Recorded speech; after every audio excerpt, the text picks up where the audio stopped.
तो बच्चों अब हम डिस्कस करने वाले हैं mole fraction, which is a very interesting concept. और यहां पर हम मोल फ्रैक्शन की पूरी कहानी पढ़ते हैं in the concept of number of moles. ठीक है, तो अगर मैं एक सॉल्यूशन के अंदर किसी कंपोनेंट का मोल फ्रैक्शन निकालना चाहूं तो कैसे निकालूंगी? Number of moles of that component divided by number of moles of all the components in the solution. ठीक है, मतलब उस सॉल्यूशन के अंदर जितने भी टोटल नंबर ऑफ मोल्स हैं उसमें से कितना नंबर ऑफ मोल्स उस पर्टिकुलर कंपोनेंट का है, ये बताता है मोल फ्रैक्शन। ठीक है, तो मोल फ्रैक्शन को हम डिनोट करते हैं एक ग्रीक लेटर से जो कुछ कुछ एक्स के जैसा दिखता है, बट वो एक्स है नहीं, उसे हम कहते हैं काई, और वो कुछ यूं दिखता है। ठीक है, तो अब यहां पर एक और इंपॉर्टेंट चीज बताती हूँ। एक एग्जांपल लेते हैं। Let us talk about a binary solution. Binary solution क्या होता है? जिसके अंदर सिर्फ दो ही कंपोनेंट होते हैं। ठीक है, तो मान लो एक बाइनरी सॉल्यूशन है जिसके अंदर दो कंपोनेंट्स हैं, ए और बी। ठीक है, तो ए का अगर मैं मोल फ्रैक्शन निकालूं तो क्या होगा? Chi A is equal to number of moles of A divided by number of moles of A plus number of moles of B. उसी तरीके से अगर मैं काई बी निकालूं, मोल फ्रैक्शन ऑफ बी, तो क्या हो जाएगा? जगह N B that is number of moles of B divided by number of moles of A plus number of moles of B. साफ साफ दिख रहा है कि अगर मैं काई ए और काई बी को ऐड कर दूं, अगर मोल फ्रैक्शन ऑफ ए और मोल फ्रैक्शन ऑफ बी को मैं ऐड कर दूं तो मुझे क्या मिलेगा? 1। एग्जैक्टली।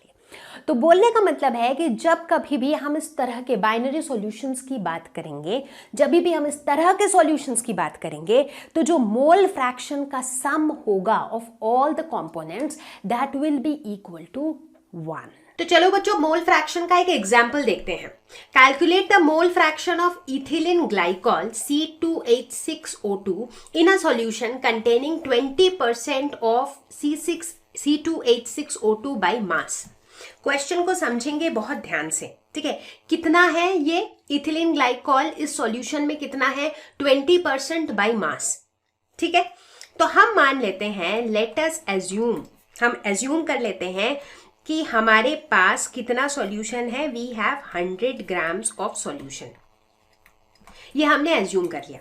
तो अगर मेरे पास सॉल्यूशन टोटल 100 ग्राम्स का है, क्योंकि हम ग्राम्स क्यों एज्यूम किए? क्योंकि यहां पर बाई मास दिया हुआ है हमारे पास, तो हमने एज्यूम किया हमारे पास 100 ग्राम सॉल्यूशन है, इसका 20% क्या होगा? Ethylene glycol. राइट, तो यानी कि 100 ग्राम्स में से 20 ग्राम्स क्या होगा? इथिलीन ग्लाइकॉल,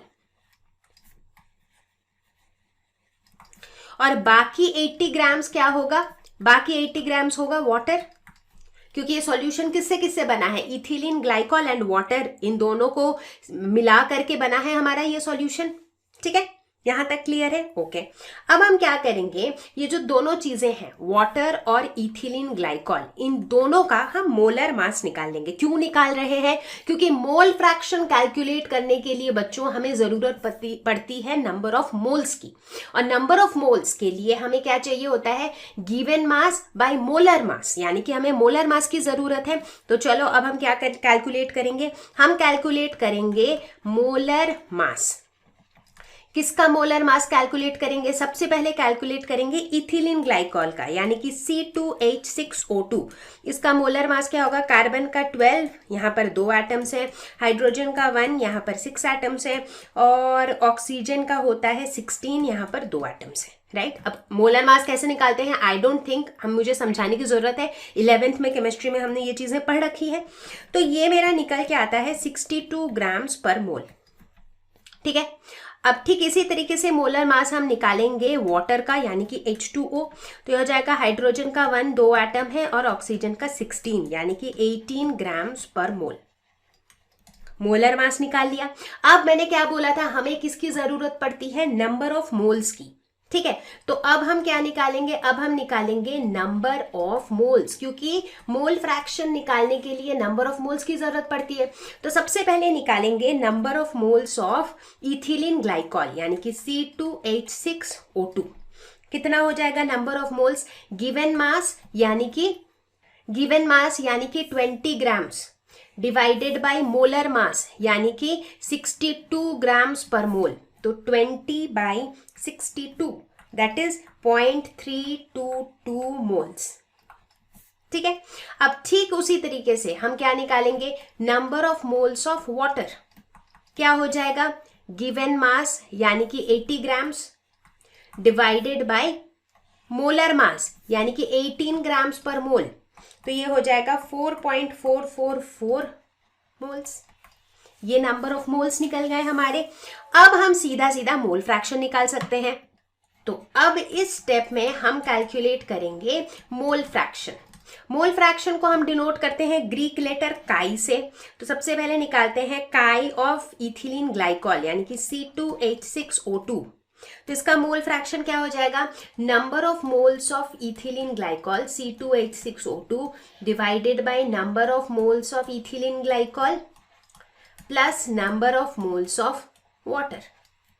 ठीक है, अब ये सारी वैल्यूज तो हमने यहां पर निकाल ली है, दोनों के नंबर ऑफ मोल्स है ना। तो ये क्या हो जाएगा, ये हो जाएगा 0.322 डिवाइडेड बाय 0.322 प्लस 4.444। तो ये वैल्यू निकल के आ जाएगी 0.068।